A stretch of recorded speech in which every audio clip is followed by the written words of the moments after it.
চিরদিন তোমার আকাশ তোমার বাতাস আমার প্রাণে বাজায় বাঁশি সোনার বাংলা আমি তোমায় ভালোবাসি।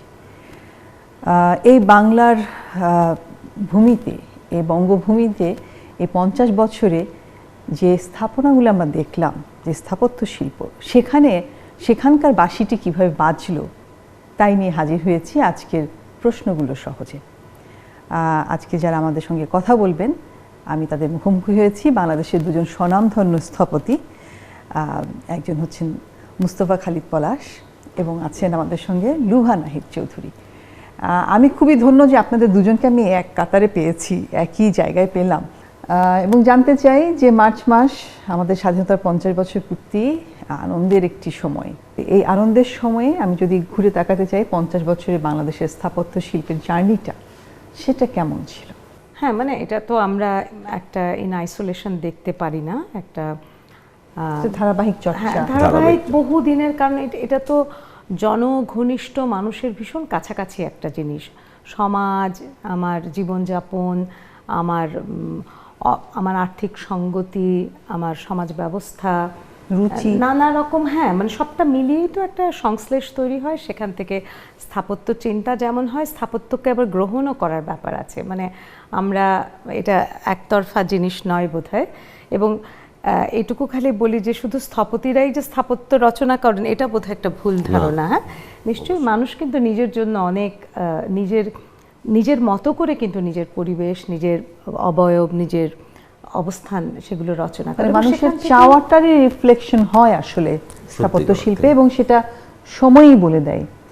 মানে সময় আসলে ডিফাইন করে স্থাপত্যের নিদর্শনটা কেমন হবে, এরকম একটা ব্যাপার থাকে। ইয়ের আছে না, কার লুকানের কথা নাকি, যে আর্কিটেকচার মানে ডিজাইন ক্রিয়েটস, মানে একটা নিড, একটা ডিজায়ার তৈরি করে।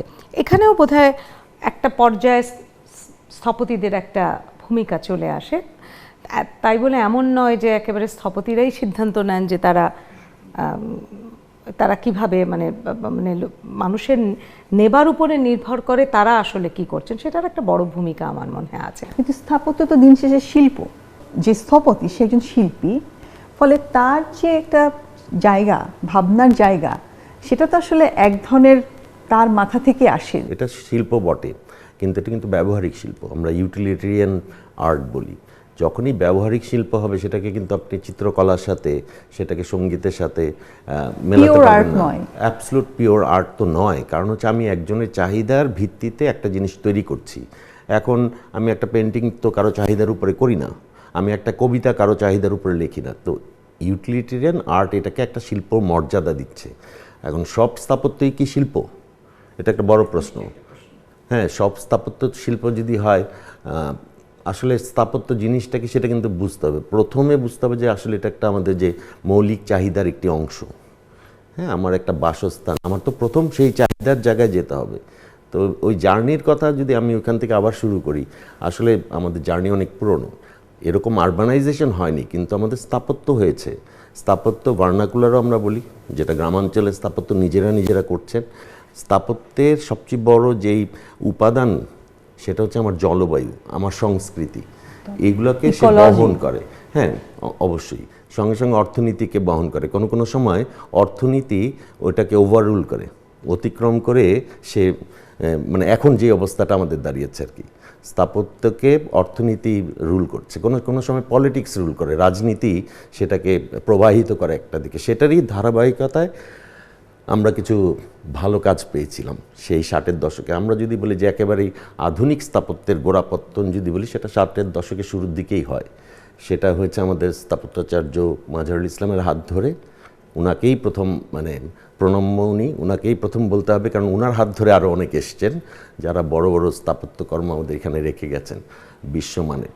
স্থপতি মাজহারুল ইসলামের হাত ধরে কিছু স্বনামধন্য, মানে প্রথিতযশা বিশ্ববরেণ্য স্থপতি কিছু কাজ করেন। তার মধ্যে সংসদ ভবন, তার সেই সময় কাজ হয়েছে। ধরুন আমাদের কমলাপুর স্টেশন, টিএসসি, এই ধরনের অনেক বড় ভালো ভালো স্থাপনা হয়েছে, আজও যা জনগণকে সেবা দিয়ে যাচ্ছে। সেই ধারাবাহিকতা খুব বেশি দিন না, বছর 10 তারপরে তো স্বাধীনতা যুদ্ধ, তারপরে সেটা চলে আসছে। আমি মনে করি আমরা আজকে যেই ধারাবাহিকতায় স্থাপত্য চর্চা করার চেষ্টা করছি, কারণ আমাদের স্থাপত্য শিক্ষারও কিন্তু ব্যাকগ্রাউন্ডটা মডার্নিজম দিয়েই, কারণ কিছু আমেরিকান স্থপতি শিক্ষক এসে এখানে এই স্থাপত্যের শিক্ষা শুরু করেন 62-তে। তো সেইটা আমাদের মজ্জায় মজ্জায় ঢুকে গেছে। স্কুল অফ থট চেঞ্জ হওয়া উচিত। একটা ধারায় যাচ্ছি, আসলে আমার কি শেকড়, কোনটা আমার শিকড়, যেটাই বলি না বলি, কিন্তু দিনের শেষে কিন্তু এটুকু বুঝতে হবে যে আমি যেই বাড়িটাতে থাকবো, সেই বাড়িটা বা আমি যেই স্থাপনাটা তৈরি করব, সেটা আমার জলবায়ুর সাথে, আমার সংস্কৃতির সাথে, সময়ের সাথে কতটুকু যাচ্ছে, সেইভাবে কিন্তু এখনও চলছে। কিছুটা ওলটপালট হয় যখন এই যে স্বাধীনতার পরের থেকে যে 10 বছর বা 80-র দশকের মধ্যবর্তী পর্যায় পর্যন্ত কিন্তু স্থাপত্যটা একটু ভিন্ন দিকে চলে যাওয়ার একটা প্রবণতা দেখা দিয়েছে। স্বাধীনতার পরে আমরা তো তখনও ধরে উঠতে পারিনি যে আমরা কোন পথে যাব। তো কিছুটা ওলটপালট হয়েছে। আপনি আমাকে জিজ্ঞেস করছিলেন সেটা হয়েছে কেন। সেটা হচ্ছে যে কিছু নতুন ধনী লোক তৈরি হয় যখন, সে তার রুচিবোধের উপরে মানে আশ্রয় করে সে স্থপতিকে দিয়ে সেই ধরনের কাজই করাতে চায়। সে গ্রামে জমিদার বাড়ি দেখে আসছে, সেখানে ঢাকাতে এসে সেটা বানাতে চায়। হ্যাঁ, তো সেইখান থেকে কিন্তু আজকে আবার আমরা ধরেন 90 দশক থেকে শুরু করেছি। আমাদের কিছু প্রথিতযশা স্থপতি আছেন যাদের নাম না করলেই নয়, যেমন আছেন রাজিউল আহসান, উত্তম সাহা, ওনাদের হাত ধরে আমরা কিন্তু ওটার থেকে বেরিয়ে এসে আমরা এখন একটা বাহুল্য বর্জিত স্থাপত্যের দিকে চর্চা করছি। এখানেও এদিক সেদিক হচ্ছে, কিন্তু আমাদের যে স্থাপত্য চর্চা, আমি ব্যক্তিগতভাবে গর্বিত বোধ করি আমাদের মানে সামগ্রিক স্থাপত্য চর্চা। কিন্তু দুঃখ এক জায়গায় 50 বছর পূর্তি হচ্ছে স্থাপত্যের। যে আপনি দর্শনের কথাও আমাকে একবার প্রশ্ন করেছিলেন যে দর্শনটা কি, সেই দর্শনটা তো হবে স্থাপত্য, সকলের জন্য স্থাপত্য। এর চেয়ে বড় দর্শন তো আর হতে পারে না।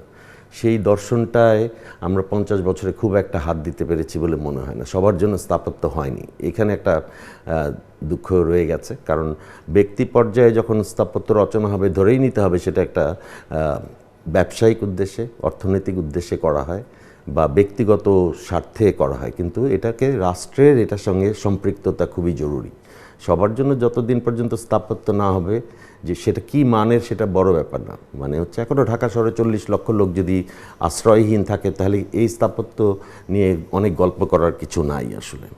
হ্যাঁ, একটা একেবারেই আমি বলবো যে টিপ নিয়ে আমরা কথা বলছি, কিন্তু গ্লেসিয়ারটা কোথায়, পানির তলায়। তো এখন আমার মনে হয় যে অ্যাফোর্ডেবল হাউজিং, প্রথম তো থাকার জায়গা, সেই জায়গাটায় হাত দিতে হবে, সরকারকে এগিয়ে আসতে হবে। অনেক উন্নয়ন হচ্ছে, আমাদের দেশ উন্নয়নশীল দেশে পরিণত হয়েছে, সেখানে রাস্তায় লোক ঘুমাবে। এটা মানে খুবই দুঃখ লাগে, কষ্ট লাগে। স্থপতি হিসাবে নিজেকে অপরাধী মনে হয় যে আসলে আমরা কিছু করতে পারছি না, কিন্তু আমরা তো স্থপতিরা আসলে হাতিয়ার, আমাদের মাধ্যমে জিনিসটা তৈরি। এটা তো আসলে একটা পেশাগত জায়গারও ব্যাপার, পেশাগত জায়গা থেকে সেখান থেকেও সরতে পারছি না। কিন্তু একটা বয়সের পরে কিন্তু সেই অনুশোচনা বোধটা কিন্তু ভাবনাগুলো এখন দায়িত্ব করে।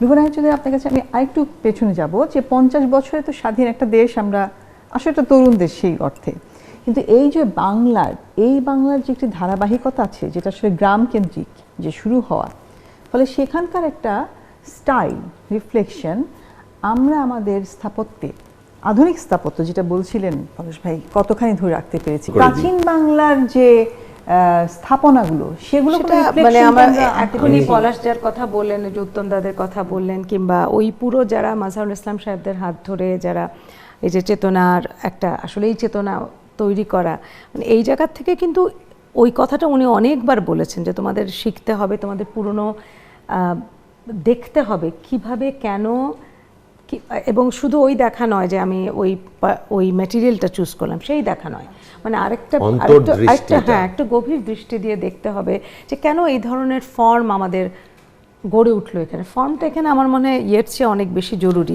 ধরুন আপনি গ্রামের বাড়ির কথা বলেছেন, গ্রামের বাড়ির এসেন্সটা কি?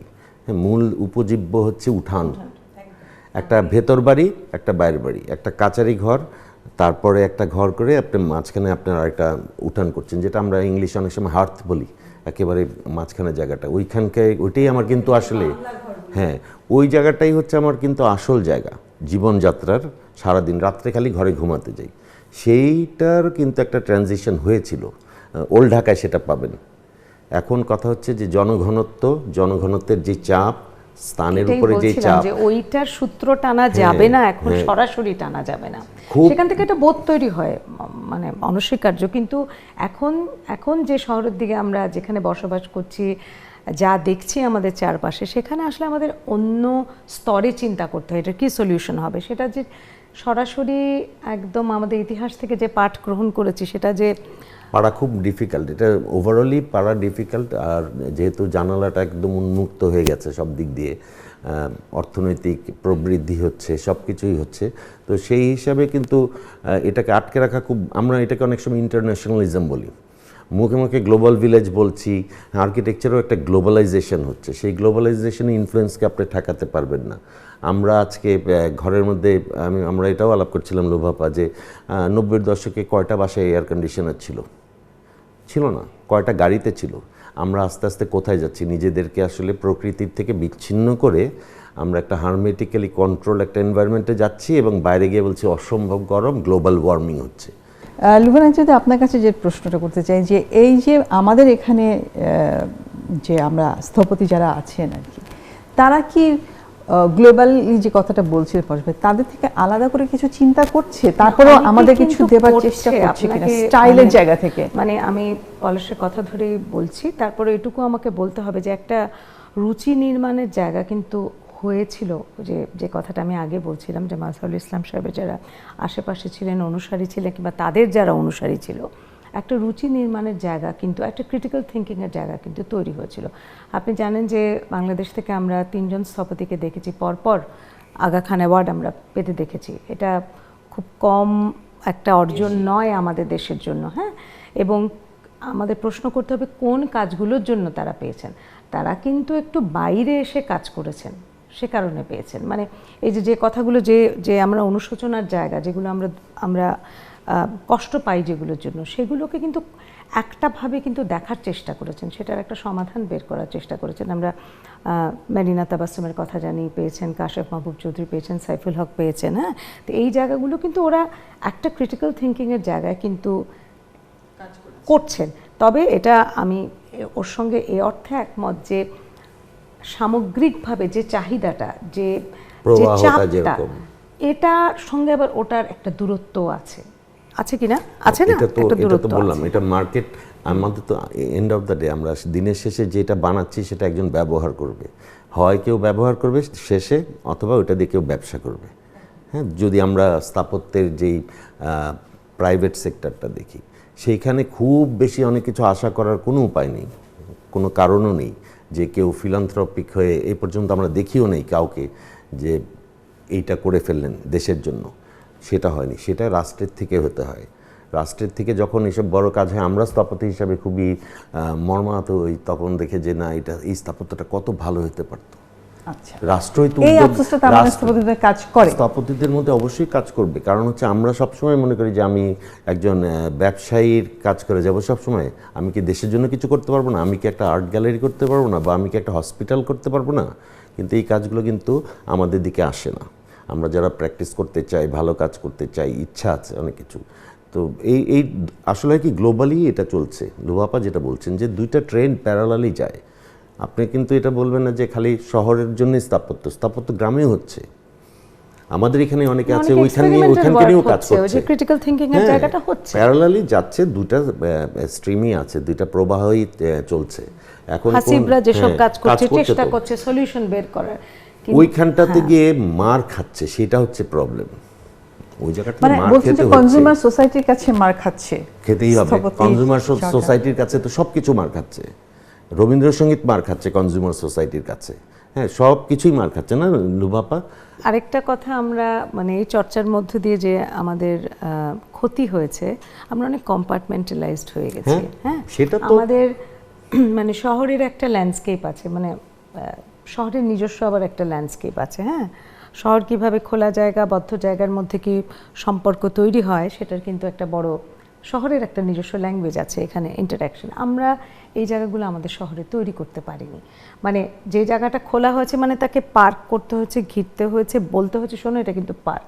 আমরা কিন্তু ওই জায়গাগুলো মানে যেগুলো বদ্ধ জায়গা এবং খোলা জায়গা, মানে এর মধ্যে যে একটা ডায়লগ হওয়া উচিত ছিল, সেই ডায়লগগুলো মাঝখানে যে ইন্টারফেসটা লাগে এগুলো আসলে কিন্তু আমাদের শহরের জন্য করতে পারিনি। আমাদের স্থাপনাগুলো যে যথেচ্ছাচার অনেক সুন্দর সুন্দর আছে, কিন্তু সেগুলোকে দেখা যায় না। Isolation-এ আমরা এখন আলাপ হচ্ছে করেছি অলরেডি যে এইটা হচ্ছে, এটাও কিন্তু সেন্স অফ ইনসিকিউরিটি থেকে। এই যে বলছিলাম, হ্যাঁ আমার অনেক কিছু আছে, এটা বোধহয় সবাই চুরি করে নেবে। আমার জীবদ্দশায় এই যে জন্ম 60 সাল 70 দশক পর্যন্ত এতটুকু উচ্চ বাউন্ডারি ওয়াল দেখিনি ঢাকা শহরে।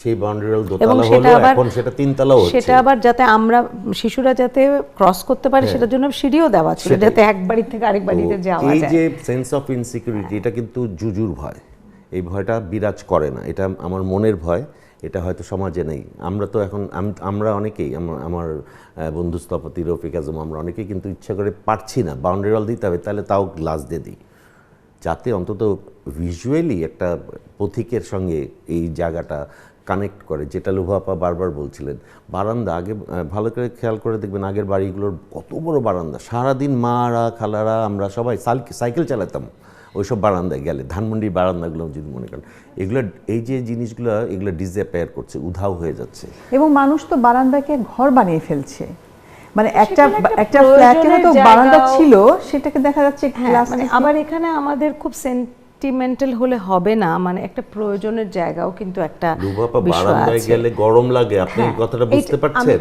মানে ঘর থেকে সে বারান্দাও যাবে না। বলছে যে মানে একটা খোলা জায়গায় যাওয়া, আমরা কিন্তু আমার মনে হয় স্থপতি হিসাবে আমরা এই জায়গাগুলো মানুষকে, আমাদেরও ব্যর্থতা আছে, মানে আমরা কিন্তু মানুষকে এই জিনিসগুলো দিতে পারি নাই, যে এই যে তার একটা সম্পর্ক তৈরি হবে, বাইরের সঙ্গে ভেতরের একটা সম্পর্ক তৈরি হবে না, বাইরের ঘর ভেতরের ঘরের সম্পর্ক, আমরা কিন্তু ওগুলো আসলে দিতে পারি নাই সবাইকে, লোকে নিতেও পারেনি, আগ্রহীও ছিল না।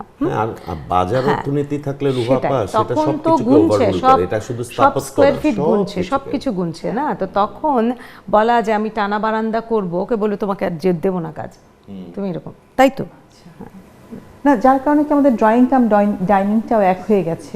এটা তো অবশ্য মানে যতটুকু বাড়ি করতে হয় সেটার মধ্যে আমাদের লাইফস্টাইলও চেঞ্জ হয়েছে, এটাও তো আমাদের স্বীকার করতে হবে। লাইফস্টাইল চেঞ্জ হয়েছে, হ্যাঁ এটা স্বীকার করতে হবে। মানে আমরা ওটাকে অন্যভাবে, আপনি যেটা বলছেন যে ধরেন আমরা এখন ওই যে উঠানটার কথা বলছিলাম, ঘরের ভিতরে উঠান, ড্রয়িং ডাইনিং এক হয়েছে কিনা আমরা জানি না। আমি খুব একটা এটা প্রেফার করি না, একটু সেপারেশন।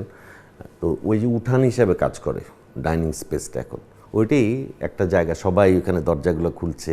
আমাদের স্থপতিরা কি বিশ্বের দরবারে কোনো প্রভাব ফেলতে পারলো কিনা আমাদের স্টাইলটা? না, বাংলাদেশ তো আমাদের একটা বড় জিনিস দিয়েছে। I am sure Palash you will agree that, মানে রফিক আজম গিয়ে মালয়েশিয়াতে একটা কাজ করছেন, কিংবা মানে পলাশরাও করছে বাইরে কাজ, আরও অনেকে আছেন যারা বাইরে কাজ করছেন। এগুলো তো আমাদের কাছে ছিল না। এগুলো যে আজকে 50 বছরে আসল অর্জন হচ্ছে, যে আমাদের একটা আইডেন্টিটি আছে, আমরা একটা জায়গা আছে, আমরা যেতে। লুবাপা, আমি খুব গর্ব করে বলি যে আমরা যদি খুব বেশি দূরে না যাই, ভারতবর্ষই যদি ধরি, যে এই যে সার্ক দেশগুলো আছে, আমাদের স্থাপত্য চর্চা বা আমরা যা করছি, সত্যিকার অর্থে সব জায়গায় এই ধরনের কাজই হচ্ছে। আপনি যেই কাজগুলোর কথা বললেন, দর্শন নিয়ে কাজ, সেটা একটা সময় হয়েছে, কিন্তু এখন আস্তে আস্তে ওইখানে এসে বাজার অর্থনীতি যখন দখল করেছে, তারপরে যেই স্থাপত্য, যেই প্রোডাক্টটা বেরোচ্ছে, সেই হিসাবে আমাদের কাজ এভারেজ কাজ, আমি খুব গর্ববোধ করি। এবং এটা প্রমাণিত হয়েছে বারবার, যে কোনো সময় স্থাপত্যের বিষয়ে, পুরস্কারের বিষয়ে আমি খুব একটা উৎসাহী না। স্থাপত্য এমন একটা জিনিস যেটা যারা ব্যবহার করে তারা বলবে এটা ভালো কি খারাপ, তো তারপরেও কিন্তু পুরস্কার বলে একটা জিনিস তো এক্সিস্ট করে, সেইটা অনেক স্বীকৃতি আমাদের এখানে আছে বিশ্বের থেকে। এবারও ইন্ডিয়ার থেকে পরপর 3টা আমাদের অ্যাওয়ার্ড নিয়ে আসছে। সো আর্কিটেকচার আপনি নিজেই ভালো বলতে পারবেন, আপনি বিভিন্ন দেশে গেলে, আশপাশের দেশে গেলে বুঝতে পারবেন যে না, আমাদের স্থাপত্য মান ভালো। আপনি সেই কথাও বলছিলেন, সেটা আছে। এখন কথাটা হচ্ছে যে এটাকে ওই যে শেকড়ের সাথে, এখন শেকড়টা কোথায় এটা খুঁজে বের করার খুব দায়িত্ব। অনেকে চেষ্টা করছে কিন্তু পারছে না। আসলে শেকড়টা আদৌ আছে কিনা, আদৌ আমরা আরবান ছিলাম কিনা, আদৌ আমরা তো আসলে কৃষককুল। হ্যাঁ,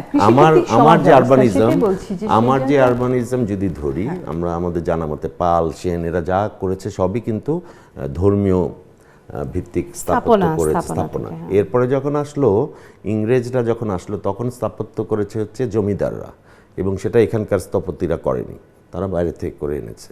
সেইটা মাটি থেকে উৎসরিত ওই মাটির বাড়ি, ওই ছনের বাড়ি, ওই টিনের ঘর, টিন তখন তাও ছিল না, এটাই হচ্ছে আমাদের আসল স্থাপনা। মাটি তাই। এখন যদি আমি যদি নৌকায় বসবাস করি, ওইটাই তো আমার ঘর। সেইভাবে যদি চিন্তা করেন, এখন ওই ঘর থেকে যখন আমি এরকম হঠাৎ করে শহরে চলে আসবো, তখন তো একটা ট্রানজিশন, একটা ধাক্কা হবে। এই ট্রেনটা তো আগে ছিল না। ধরুন 70 দশকে কি এরকম ছিল যে স্থাপত্য বিক্রি হবে? ছিল না, ওই চর্চাটা সবাই যার যার নিজেদের বাড়ি করতো, সরকার নিজের। এখন তো এটা বিক্রি হচ্ছে, স্কোয়ার ফিট স্থাপত্যের ইউনিট হয়ে গেছে স্কোয়ার ফিট। হ্যাঁ, ওইটা ওই মাপে বিক্রি হচ্ছে। সেই জন্য এই ইনফ্লুয়েন্সটা থাকবে। এটা থেকে বেরিয়ে আসতে চাই আমরা। বেরিয়ে এসে, আমি বারবার বলছি, সেই বেরিয়ে আসতে হলে আমাদেরকে কিন্তু সরকারের পৃষ্ঠপোষকতায় দেখিয়ে দিতে হবে যে না, তুমি যেটা করছো এটা ঠিক না, আমি যেটা করছি, রাষ্ট্র যেটা করে, রাষ্ট্র জনগণের জন্য কাজ করে, সবার জন্য কাজ করে, এইটা কারেক্ট। নতুন যে ঢাকা, এটা তো আসলে ম্যানহাটনের দিকে যাচ্ছে, সেই জায়গাটা লুহান হাতে বলতে চাইছে। আমি তো ওই দিকে যাইতে চাই না, ওইটা হচ্ছে আমাদের যেতে হচ্ছে। যদি বলি যে ওই মাজহারুল ইসলাম সাহেবের কথা আবার একটু ফিরে যাই, মানে যারা পথপ্রদর্শক, যারা দেখিয়েছেন, এই আপনি চারুকলা ভবনের কথা বললেন, যেটা ভীষণ চমৎকৃত হই এখনো, যে ওনাদের একটা গণতান্ত্রিক চিন্তা ছিল, যেটার সঙ্গে স্থাপত্যের ভীষণ সম্পর্ক আছে, যেটা একদম লোপ পেয়েছে এখন। আপনি যদি একটু চিন্তা করে দেখো পলাশ, যে ওখানে একটা মেইন এন্ট্রান্স বলে কিছু নাই, বিকজ ইট ওয়াজ সবার জন্য তো ভবনটা। এই স্থাপত্য কিন্তু পারে এই ছোট ছোট ছোট ছোট চেঞ্জেস আনতে, যেগুলো হারিয়ে গেছে আমাদের এখান থেকে। এখন কিন্তু বিশাল, মানে কি বলবো, মানে বিরাট একটা গেট বানানোই একটা, আমরা বহু ভবনে, বিশেষ করে সরকারি ভবনে দেখি। এটা কি, এটা বলা যে তুমি এখানে ঢুকতে পারবে না, ওপারে তুমি থাকো, এটার একটা বিশেষ প্রক্রিয়া আছে এখানে আসবার। অথচ উল্টোটাই তো হবার কথা ছিল। আমি এই প্রশ্নটা রাখতে চাই আপনাদের দুজনের কাছে, যে নতুন ঢাকায় গত 5 বছরে একটি দুর্গ স্থাপত্য শিল্প স্ফুরণ দেখতে পাচ্ছি। এক একটা বাড়ির সামনে গেলে ভয় হয় যে বাড়িতে ঢুকবো, বিশাল বিশাল কাঠের, ওক কাঠের দরজা থেকে শুরু করে নতুন রাজপ্রাসাদ। যেন বাড়ি কিন্তু একজন ব্যক্তির সম্পত্তি, আমি তারপরে বলি, কিন্তু যেটা একটা পাবলিক বিল্ডিং, এখানে কিন্তু আমরা কি এই মেসেজটা দিতে চাই সবাইকে? আমরা কি এটাকে রাজপ্রাসাদ বানাতে চাই, কিংবা সাধারণ মানুষ ঢুকতে পারবে না সে কথাটা বলতে চাই? কিন্তু সাধারণ মানুষের দিক থেকে কিন্তু এই ফিলটা তৈরি হচ্ছে যে আমি এটা ভিতরে ঢোকার যোগ্য কিনা। এই যে আইসোলেশন, তাহলে কি আমাদের এটা কি নতুন পুঁজিবাদের, নব্য পুঁজিবাদের একটা রিফ্লেকশন? সরকারি ভবনের সঙ্গে কোনো সম্পর্ক ছিল না সেটা, নাকি নতুন অনেক অর্থ বাংলাদেশে হওয়ার ফলে এই পোলারাইজেশনটা হচ্ছে স্থাপত্য সব জায়গায় হচ্ছে? এটা তো আপনাকে স্বীকার করতেই হবে। আমি যে বললাম যে হঠাৎ করে যদি আপনার পকেটে অনেক পয়সা আসে, ধরেন অনেক টাকা পেয়ে গেলেন, আপনি লটারি জিতলেন, এখন লটারি জেতার পর আপনি কিন্তু যা দেখবেন তাই কিনতে ইচ্ছা করবে। আমি যখন ব্যক্তিগত পর্যায়ে এরকম একটা বৈভবের তৈরি হয়, বিত্ত বৈভব তৈরি হয়, তখন কিন্তু সে কনফিউজড হয়ে যায়, কি করব, এ টাকাটা তাড়াতাড়ি খরচা করতে হবে, এইটা কিনতে হবে। আমার কোনো সময় ভিক্টোরিয়ান পছন্দ হচ্ছে, কোনো সময় হঠাৎ করে এই টেবিলটা, চেয়ারটা পছন্দ হয়ে গেল, সব পছন্দ হয় তার, কিন্তু সে তখন তাড়িত হচ্ছে তার এই বৈভব দিয়ে। এখন দেশের ক্ষেত্রেও, রাষ্ট্রের ক্ষেত্রেও এটা সত্য যে রাষ্ট্র যখন অর্থনৈতিক উন্নয়নের দিকে যায়, তার প্রবৃদ্ধি অনেক হয় এবং আমরা মধ্য আয়ের দেশ হয়ে যাই, আমরা কিন্তু এখন তাকালেই বুঝতে পারছি সেটা। আমাদের যে পয়সা হচ্ছে সেটা কিন্তু দেশের যে পয়সা হচ্ছে সেটা কিন্তু আমাদের যে উন্নতি হচ্ছে অর্থনৈতিক, সেটা কিন্তু আমি রাস্তাঘাটে হাঁটলেই টের পাই। Dhaka is turning into a city without landscape. আর সিটি উইদাউট ল্যান্ডস্কেপ যাও ছিল, একটু আকাশ টাকাশ রাস্তা দিয়ে দেখা যেত, সেটাও কমে যাচ্ছে। কিন্তু রমনা এলাকায় গেলে প্রাণ জুড়িয়ে যায় এখনো। কিন্তু পলাশ, মানে একটা বড় জিনিস আমাদের ভীষণ চিন্তিত করে, ভাবিত করে, যে ঢাকায় যেসব ভুল হলো, আমরা তো এগুলো আবার সারা দেশে না, সারা আমাদের দেশে ছোট ছোট শহরগুলো আমরা সব জায়গায় তো একই ভুলগুলো করছি। আরেকটা জিনিস হচ্ছে, আমরা গ্রোথের কথাটা ভাবি না অনেক, যে একটা আমাদের তো একটা ভয়ঙ্কর রকম, মানে যেটা ও বলেছে যে অর্থনৈতিক প্রবৃদ্ধি, সেটা তো বটেই, বাট আসলে মানুষও তো বাড়ছে, জনগণের মানে মানুষের চাহিদা বাড়ছে, এবং সঙ্গে সঙ্গে খোলা জায়গার চাহিদাও বাড়ে। এটা আমরা ভুলে যাই। আমরা ভাবছি যে ভরে দিলে বোধহয় হয়ে গেল, আসলে ভরলে না, ওটা একইভাবে খালিও করতে হবে আপনার। তার ফলে কি স্থাপনাগুলো এবং স্থাপত্য শিল্প কি একটা অবিমিশ্র চেহারায় ধারণ করছে না আমাদের করবেই এখানে? তো।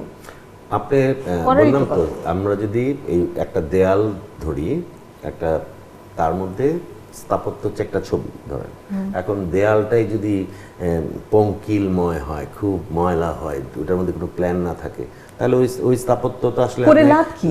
এরকম দূরবীন দিয়ে দেখতে হবে। এখন কথা হচ্ছে আপনি 70 দশকে 10 লাখ 12 লাখ মানুষের ঢাকা শহর সদরঘাট থেকে উত্তরা, আজকে 2 কোটি লোকের শহর সদরঘাট থেকে উত্তরা, আর এইদিকে যে বাড়ছে সেই বাড়াগুলো অপরিকল্পিত হচ্ছে। কিছু কিছু ক্ষেত্রে ডেভেলপাররা এগিয়ে এসছে, হ্যাঁ, তারা অন্তত গ্রিড করে রাস্তাঘাটগুলো করে দিচ্ছে, কিন্তু তার বাইরে কিন্তু অনেক গ্রোথ হচ্ছে, যে গ্রোথটা আনপ্ল্যান্ড হচ্ছে, এবং চাপটা ঘুরে ফিরে কিন্তু এসে আবার সেন্ট্রাল ঢাকাতে পড়ছে। আমরা যেটাকে বলছিলাম যে সিটি উইদাউট ল্যান্ডস্কেপ হয়ে যাচ্ছে। তো সিটি উইদাউট ল্যান্ডস্কেপ মানে সিটি উইদাউট সোল হবে। স্থপতিরা যদি কোনো পরামর্শও দেয়, সেটা কি মানা হয় না যারা অর্থ আপনি লগ্নিকারী বলেন, করেন? আমি অঙ্ক করছিলাম যে এতদিন গুলশান এভিনিউতে 14 তালা বানিয়েছি, 14 তালা, সেখানে 30 তালা বানাচ্ছি, কত গুণ বাড়লো? ডাবলের চেয়ে বেশি বাড়লো না? তো প্রায় 1,20,000 স্কোয়ার ফিট হয়। ওইটাকে যদি ওনারা 20,000 টাকা করেও বিক্রি করেন তাহলে 240 কোটি টাকা। স্থপতি মানে আমি যদি কিছু বলি আমাকে বাদ দিয়ে আরেকজনকে নেবে। তখন স্থপতি প্রতিযোগিতা। মানে সে তো তার অ্যাপয়েন্টেড একজন কমিশন। এমন কি হয় যে এই রাষ্ট্রে খুনির পক্ষে কোনো লয়ার দাঁড়ায় না? হয়, দাঁড়াতে হবে। রাষ্ট্র তাকে অ্যাপয়েন্ট করে, যদি তার নাও থাকে তার আত্মপক্ষ সমর্থন করার জন্য রাষ্ট্র একজন লয়ার তাকে প্রসিকিউটর দেয়। তো এটা কিছু করার নেই, আসলে তো ক্যানভাসটাকে ঠিক করতে হবে। আলোচনার এই ফাঁকে একটা ছোট বিরতি নিয়ে ফিরতে হচ্ছে কিছুক্ষণের জন্য। দর্শক আমাদের সঙ্গেই থাকুন, দেখা হচ্ছে একটু পর। ফিরে এলাম আরেকবার বিরতির পর। কথা বলছিলাম প্রশ্নগুলো সহজ নিয়ে। আমাদের সঙ্গে আজকে আছেন স্থপতি মুস্তাফা খালিদ পলাশ এবং লুহা নাহিদ চৌধুরী।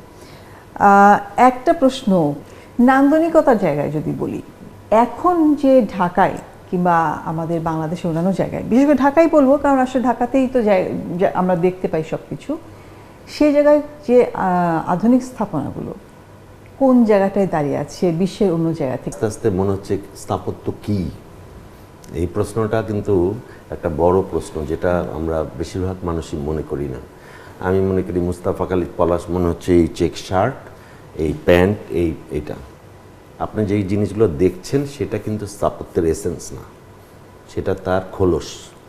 সেই খোলসে অনেক রকম পরিবর্তন আসে সময়ের সাথে সাথে। এক সময় আপনি যেটা বলছেন সেটা একটু কমে এসছে এখন, যেহেতু আমরা একটু সেন্সিটিভ হওয়ার চেষ্টা করছি, যে ওভার এক্সপোজড গ্লাস, অনেক হিট গেইন হচ্ছে, সেগুলো থেকে বেরিয়ে আসার চেষ্টা হচ্ছে, চলছে, সবাই চেষ্টা করছে, অ্যাওয়ারনেস ডেভেলপ করছে। তো আসলে স্থাপত্যের আসল এসেন্স তো অন্য জায়গায়, ওই জায়গাটাতে যেতে পারছি না। আসল এসেন্স হচ্ছে স্থাপত্য একটা বিরাজ করে না, বিরাজমান নয়, এমন একটা জিনিস নিয়ে সে অভিভূত হয়, সেটা হচ্ছে যে স্পেস। আমরা যদি একেবারে একাডেমিক কথায় বলি, যেমন পেন্টিং ইলিউশন নিয়ে ডিল করে, আবার স্কাল্পচার হচ্ছে ভলিউম নিয়ে ডিল করে, স্থাপত্য ডিল করে দেখেন সেটা কিন্তু কোনো অস্তিত্ব নেই। সেই অস্তিত্বকে ধারণ করার জন্য যে পাত্রটি, সেই পাত্রটি আপনি দেখেন, সেই পাত্রটি হচ্ছে হরলিক্সের বয়মের মতো হতে পারে, সেটা জর্দার কৌটার মতন হতে পারে। তো সেইটার ভেতরের বিষয়টা কিন্তু আমাকে অনুধাবন করতে হবে। সেইটা আমরা এই 50 বছর স্থাপত্যে খুব ভালো করে কয়েকটা স্থাপত্য থেকে এখনও পাই। সেটা হচ্ছে যে ধরেন আমাদের সংসদ ভবন বা আমাদের এই যে চারুকলার কথা বারবার বলি, সে কিন্তু আপনি আসলে বলেন তো চারুকলায় কি আছে, আপনি কি দেখেন? ওখানে কিছুই দেখেন না, খোপও দেখেন না, ওইখানে জানালা নাই, দরজা নাই, কিছুই তো নাই। কি তাই দেখি তাহলে কিছুই দেখি না। যেটা দেখি না, যেটা দেখি না সেটা হচ্ছে শূন্যতা, এবং সবচেয়ে বড় সংখ্যা।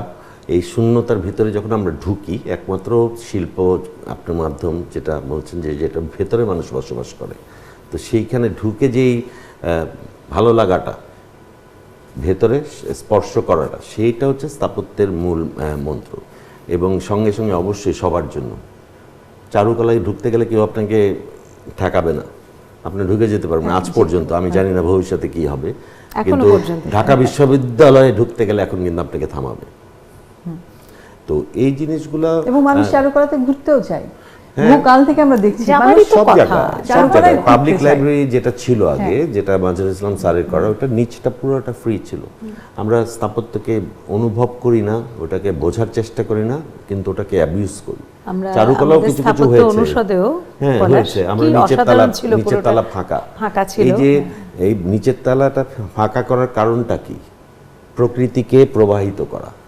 তো আমরা কিন্তু নিচের তালা বন্ধ করে দিচ্ছি, তার মানে আপনি ওই পাশ থেকে ওই পাশে গার্ডেন দেখতে পাচ্ছেন। এই যে ট্রান্সপারেন্সি, দেয়াল দিয়ে বন্ধ করে দিচ্ছি। আমার বাড়ির উঠোন যদি আরেকটা পথচারী পথিক দেখে, আপত্তিটা কোথায়? তাতে করে রাস্তার যে সংকীর্ণতা, সরু যে প্রভাবটা, ওটা মুক্ত হয়। তার মানে এই যে এই ল্যান্ডের একটা যে উদাত্ত ব্যাপার, এটা তো মানে ইনহেরিট করে এই ল্যান্ড, সেই জায়গাটাকে আমাদের যারা মায়েস্ট্রোরা চেষ্টা করেছিলেন, কিন্তু এখন এসে অবশ্যই এখানে মায়েস্ট্রোরা আছেন, আমার সামনে বসে আছেন, মানে সেটা কি খর্বিত হচ্ছে? মানে আমার এই ল্যান্ডের যে ভাষা, তাকে কি আমি সেটা তো আসলে রাখতে এবার আমি বলেইছেন। আবার বলি, আমার 32 বছর হলো পেশা জীবনে। পেশা জীবনে, হ্যাঁ বলতে চাচ্ছি। মাজহারুল ইসলাম স্যারের কথা যখন বলি, হ্যাঁ আমারও 32 বছর। তো মাজহারুল ইসলাম স্যার কাজ করেছেন সব সরকারি কাজ। সরকারি কাজের সবচেয়ে বড় সুবিধা হচ্ছে স্বাধীনতা, এবং এখানে যা বলবে স্থপতি সেটাই পালিত হতে হবে, সেটাতেই গিয়ে শেষ হতে হবে, সমাপ্ত হতে হবে। যেভাবে আমাদের সংসদ ভবন হয়েছে, যখন স্বাধীনতা হলো তারপরে বিদেশিরা বললো গরিব দেশের জন্য অতিরিক্ত হয়ে গেছে, কিন্তু আমরা সেটা ধারণ করেছি। আজকে এসে আমরা গর্ব ভরে পাবলিক বলি, বিল্ডিং তো একটা আইকন হয়, হ্যাঁ আইকন সবসময়, ওটার মধ্যে আমার অনেক বাড়ি তো কিছু আইকন থাকে। হবে না, কিন্তু এখন পাবলিক বিল্ডিং কিন্তু একটা আইকন হবে। আমরা যখন কাজ করছি, আমার এই 32 বছর জীবনে আমি তো একটাও সরকারি কাজ করার সুযোগ পাইনি। আমি কিভাবে দেখাবো? আমি যা কাজ করেছি সেগুলো বিক্রি হয়। আমি যদি অ্যাপার্টমেন্ট ডিজাইন করে থাকি সেটা বিক্রি হয়, আমি যদি কমার্শিয়াল বিল্ডিং বানাই বিক্রি হয়, আমি যদি শপিং মল বানাই সেটাও বিক্রি হয়। সেখানে কিন্তু একটা গাণিতিক ব্যাপার আছে, সেখানে একটা মানে লাভ লসের হিসাব আছে। কিন্তু লাভ লসের হিসাব যখনই থাকবে, সরকার যখন কোনো কাজ করে সে কিন্তু লাভ লস হিসাব করে না, জনগণের জন্য করে। তো সেখানে মাজহারুল ইসলাম স্যাররা সেই সুযোগ পেয়েছেন, লুই আইকান পেয়েছেন, এবং একটা সময় সে মাজহারুল ইসলাম স্যার অভিমান করে আর কাজই করেননি। উনি ব্যক্তি পর্যায়ের কাজ করতেনই না, তো উনি কিন্তু ছেড়ে দিয়েছেন, কাজ করেননি। উনি 80 দশকেও ছিলেন। অভিমানটা হচ্ছে ওই চাপ, হঠাৎ বড় লোক হয়ে যাওয়ার, অনেক কিছু চাপিয়ে দেওয়া। উনি তো সেই রকম শুধু না, ওটা আমি ওভারঅল সিস্টেমের এগেনস্টে ওনার আর তখন পছন্দ হয়নি কাজ করাটা, চর্চা করাটা। যে বাংলাদেশে কিন্তু একটা আগে আমরা শুধু স্তম্ভ দেখতাম কিংবা মনুমেন্ট দেখতাম, হ্যাঁ, বাংলাদেশে কিন্তু এখন এই স্বাধীনতার 50 বছর পরে আমরা যেটা দেখে আমার কাছে মনে হয় ভালো লাগে, যে এখন কিন্তু এগুলো নিয়ে মিউজিয়াম হচ্ছে। মানে 71 সালের যে পুরো বিষয়টা, আগে তার আগের ঘটনা পরের ঘটনা নিয়ে আমরা অন্তত 3টে মিউজিয়ামের কথা জানি, আরও তো হচ্ছে। এটা একটা ভালো দিক, কারণ শুধু একটা মনুমেন্ট যেটা হয়, ধরো আমার শহীদ মিনার ধরো, কিংবা আমাদের স্বাধীনতা স্তম্ভ ধরো, কিংবা স্মৃতিসৌধ ধরো, ওটা একটা পার্টিকুলার সেন্টিমেন্টকে ধারণ করে। স্মৃতিসৌধ বলছে তুমি বিজয়ের জায়গা, শ্রদ্ধা। তারপরে ধরো শহীদ মিনার বলছে যে আনত হও তুমি, হ্যাঁ, এখানে একটা ত্যাগের ব্যাপার আছে। কিংবা এই জিনিসগুলোর থেকে কিন্তু ধরো এখন যে মুক্তিযুদ্ধ জাদুঘর হলো, কিংবা এই যে এখন টর্চার সেল এবং স্বাধীনতা যেটা আছে আমাদের, তারপর তোমার না মিউজিয়াম বরিশালে একটা হলো, যে টর্চার সেল এবং খুলনায় আরেকটা বোধ হচ্ছে। এই যে 50 বছরের মাথায় আমরা দেখছি যে 71 স্বাধীনতা যুদ্ধকে এই যে দলিল দিয়ে, ফিল্ম দিয়ে, পোস্টার দিয়ে, এই যে একটা, এটা নানা বহুমাত্রিক উপায়ে যে এটাকে মানুষের সামনে তুলে ধরা হচ্ছে, এইটা আমার মনে হয় একটা ভালো দিক। যে 50 বছরের মাথায় আমরা দেখছি যে এই জাদুঘরের যে মূল কাজ জনমানুষকে সম্পৃক্ত করা, এবং শুধুমাত্র স্তম্ভটা দেখে আমি চলে গেলাম, আমি ঠিক বুঝতে পারলাম না আসলে কি ঘটনা ঘটেছিল, কিন্তু আমার এই যে জাদুঘরের যে কাজটা, যে দলিল এবং এই বিষয়গুলো, এবং সবচেয়ে বড় কথা হচ্ছে এখান থেকে সাধারণ মানুষ তার মতো করে দেখে নিতে পারে। সবার বোঝা যে একরকম হবে তা নয়, কিন্তু সে দেখে কিংবা পড়ে কিংবা এটাকে একটা নলেজ সেন্টারের মতন হচ্ছে, কারণ যেটা আমরা দেখেছি মুক্তিযুদ্ধ জাদুঘরে দেখেছি, তার সেগুনবাগিচার পর্যায়ে দেখেছি, পরের পর্যায়ে দেখেছি। এবং আরেকটা ভালো জিনিস বলবো, যে একটা বড় কাজ হচ্ছে যেগুলো ইভেন আমাদের স্বাধীনতা স্তম্ভের কথাও, যেগুলো কম্পিটিশন করে হচ্ছে, যেটা আমরা বলাটা খুব জরুরি, যে এগুলো কিন্তু আইকনিক জিনিস, আইকনিক জিনিস, যেটা বাংলাদেশ বললেই কতগুলো ইমেজ মানুষের চোখের সামনে। আমরা সে কারণে খুব, আমরা স্থপতি হিসেবে আমরা ভালো বোধ করি যে দুটোই কিন্তু তিনটা competition ইভেন করেছে। বদ্ধভূমিটাও কম্পিটিশন হ্যাঁ, হয়েছে। এগুলো খুব দরকার, কারণ তাহলে সবাই সম্পৃক্ত হয়। এবং এই যে এই চর্চাটা, যেটা জেনোসাইড মিউজিয়ামের চর্চা, প্রমাণ থাকা, ছবি থাকা, দলিল থাকা, এইগুলো আমার মনে হয় ভালো দিক, যেটা 50 বছরে আমরা পেয়েছি করা হচ্ছে।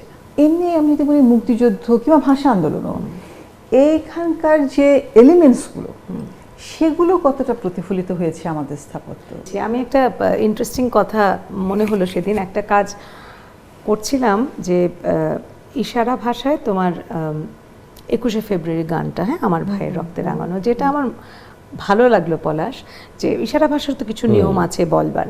তো যখন সে 21শে ফেব্রুয়ারি বলছে, ও এই জিনিসটা ব্যবহার করছে, মানে কি বুঝতে পারছো? Symbolization. ওই যে একটা ফর্ম, ওই ফর্মটা মানে কত পাওয়ারফুল, architecture-টা। ওই পাওয়ারফুল ওই ফর্মটা ওকে বোঝানোর জন্য, যিনি শ্রবণ প্রতিবন্ধী বধির, তাকে বোঝানোর জন্য কিন্তু এটা এটা করলে বোঝা যায় যে এখানে এটা কিন্তু তার শহীদ পাওয়ারটা, এই যে মানুষের কাছে যাবার তার ক্ষমতাটা।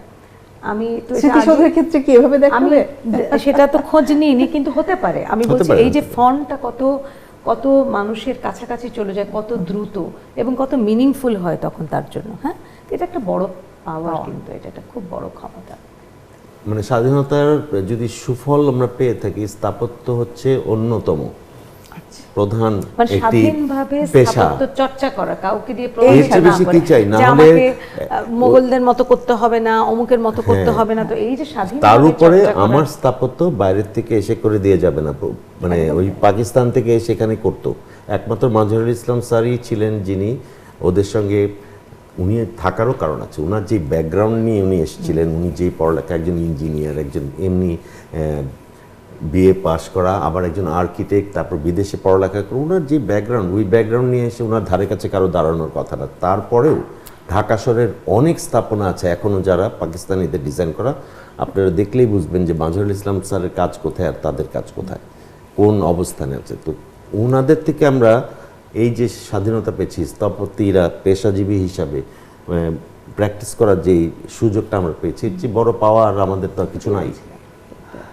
মানে নিজের দেশে নিজের মতো করে কাজ আমরা আমাদের করতে পারছি। স্থাপত্য আমরা ভুল করছি। করব, হয়তো হ্যাঁ। সঠিক পথে এখনই হাঁটছি না, হয়তো কিন্তু হাঁটবো, এই বিশ্বাস, এই আশা আমাদের আছে। অনেক ধন্যবাদ আপনাদের দুজনকে আজকে আপনাকে আমাদের ধন্যবাদ। আপনাকে এই ধন্যবাদ। সহজ প্রশ্নগুলোর কঠিন উত্তর দেবার জন্য। দর্শক, এই ছিল আমাদের আজকের আয়োজন স্বাধীনতা সুবর্ণ জয়ন্তীতে। অনেক শুভেচ্ছা জানিয়ে শেষ করছি।